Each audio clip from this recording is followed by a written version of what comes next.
Hey friends, this is the Mrs. Wolfie from our half acre homestead. A while back, I made a promise to some people that I was going to make a very basic quilt. Now, quilts are works of art, but they started out as being the ultimate recycle project. And you don't necessarily need a quilt frame. You don't necessarily need a sewing machine or any of those tools which are normally used today to make quilts. All you need is scissors, a needle and thread, and some scraps. Now, we're going to step it up. We are going to modernize this a little bit, but here is what I'm going to show you what you're going to need. If you have a sewing machine, wonderful, but you're going to need your sewing machine, an iron, your rotary cutter and mat or scissors. And here are our basic materials. We have here a blanket. Somebody gave me a bag with 3 blankets in it, and this is one of them. And this has been washed and hung out in the sun to dry. This is the top sheet of a set of sheets where the bottom sheet has worn out, and I've saved that just for this purpose. And of course, I have a box of scraps. Now, I used to have a big sewing room, and now my sewing room is my office and my pantry, so I'm going to be grateful to use some of these up, but you're not going to need this many, folks. I'm going to say you're not going to use any more than 4 yards. But don't go out and buy fabric, okay? Look at your husband's old shirts. Look at your kids' clothing, anything like that, where, old house dresses. I know not many of us wear them anymore. But dress shirts are really good, old dress shirts. Anything that's a non-stretchy cotton or cotton polyester mix fabric. Okay, let's get started. Okay, folks, I've gone ahead and ironed out a nice pile of scraps. Now, it really doesn't matter what color you choose. You can do this in 3 colors or you can do this in 103 colors. And they don't all have to match either. What I'm going to do is I'm putting these in groups of 3 because each block is going to have 3 colors. Okay? And you're going to see me pull out things like this. If you remember the last quilt project I had, I did in pinks, and I still have some scraps left over, so yes, we're going to use them. Okay? So, like these pieces, we're going to start cutting in 2.5 inch strips. We are going to make sure that the folded edge of our fabric is on the line, and we're going to take that edge off because we want to make sure it is completely square, and we're going to go up 2.5 inches. And we're going to cut ourselves a 2.5 inch strip, maybe even 2. Because you can repeat blocks. It doesn't matter. The one thing about this design of this quilt is something where you use up scraps of fabric. And as long as your scraps will fit your measurement, then you only need 1 piece. All right, 2.5 inch strips, folks. And if you pick groups of fabrics like I have done here, you may want to keep them in groups like that. You're at a fabric store and you go, they always have these scrap bins where they have rolled up bits of fabric with a piece of tape on them that's, they're called ends. They're bits and pieces of fabric that they can't sell because, well, they've only got a little piece left. And you can sometimes pick those up for $0.25 or 50 cents. And secondhand stores, folks, secondhand stores are great for picking up, 50-cent blouses. Every once in a while, our secondhand stores will have a sale where they'll say, fill a garbage bag for $1.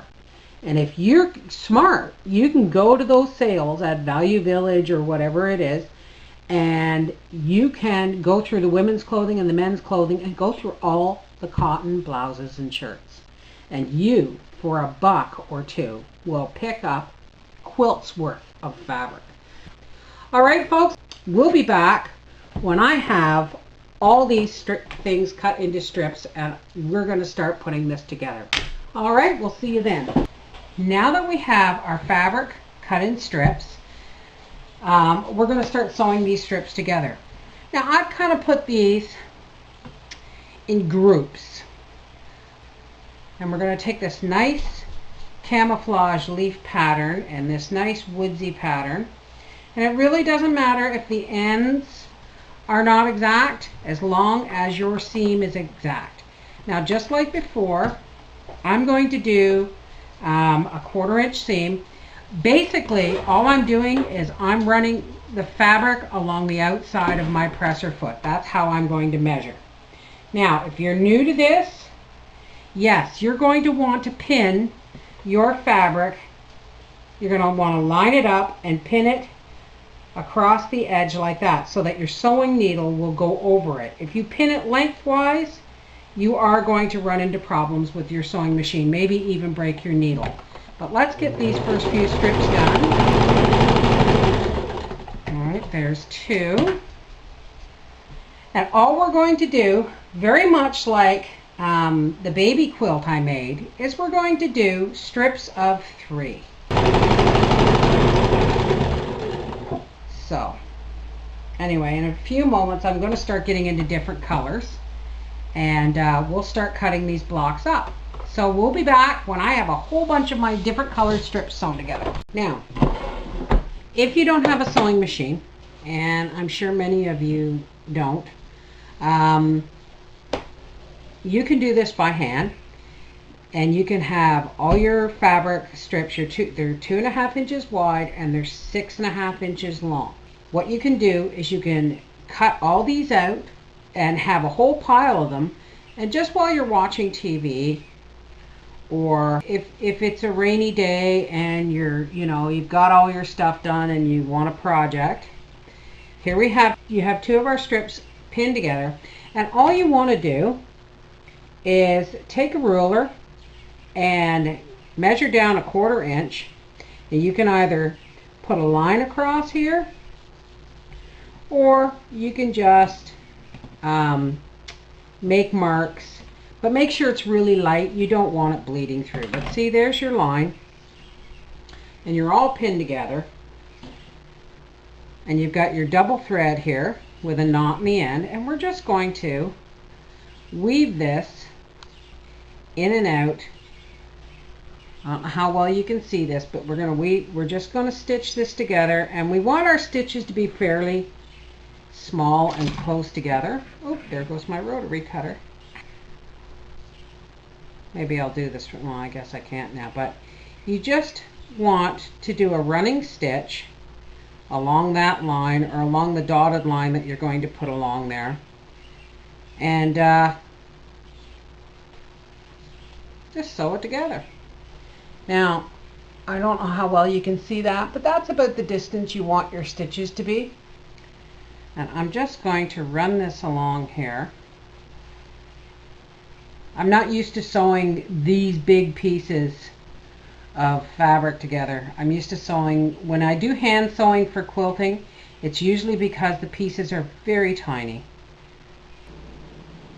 This is another reason I have picked a very simple pattern, is because, somebody may want to do this by hand. And yes, folks, this block, there will be one block in this quilt that is sewn by hand. It only takes a couple of minutes. And we'll put our other piece over here. And like I said, you want a really, really light line. Pencil actually is better than pen because you have less chance of the ink running. But I'm so used to using pen. I'm going to tell you right now, this whole block to sew together is only going to take about 3 minutes. If you're sitting down and watching a program that's an hour long, you think about that. That's maybe 5 or 6, maybe 10 blocks or 10 pieces you've got sewn together. This grandmother's flower garden quilt I entirely sewed together by hand, with the exception of the yellow edging, which I sewed on by machine, but the rest was all done by hand in my spare time and in the evenings. My mother used to say, idle hands are the devil's playground, or something along, or is it idle minds are the devil's playground? I don't know. There it is. This is the one block that's going into this quilt that is actually that's been sewn together by hand.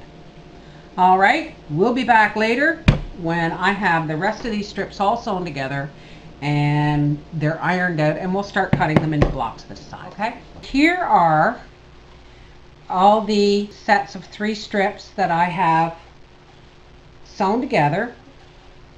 Before I start ironing, I want to show you, because not all of my scraps were all the same length, I have some left over. And you know what, folks? That's a good thing. You know why it's a good thing? Because I have not measured that sheet and blanket that we're going to turn into a quilt. And sure than God made great little green apples, I'm probably going to run short on blocks. But I have enough scraps cut up that if I need to, I can always whip up a couple more, and I'm not introducing a new fabric or a new color at the end of the quilt. Okay, so that's always a good thing. I'm going to iron all of these out, and once they're ironed up, I'll start cutting them. As you can see here, some of my strips are not as long as they should be, so I've just sewn other strips together. I mean, this is a scrap quilt, folks. Alrighty, we'll be back when I have these all ironed out and we're ready to cut them up. Okay, folks, we have all these ironed out, and you have reached the end of part 1. So we will see you for part 2 on how to make a simple scrap tied quilt. All right, take care. Bye-bye.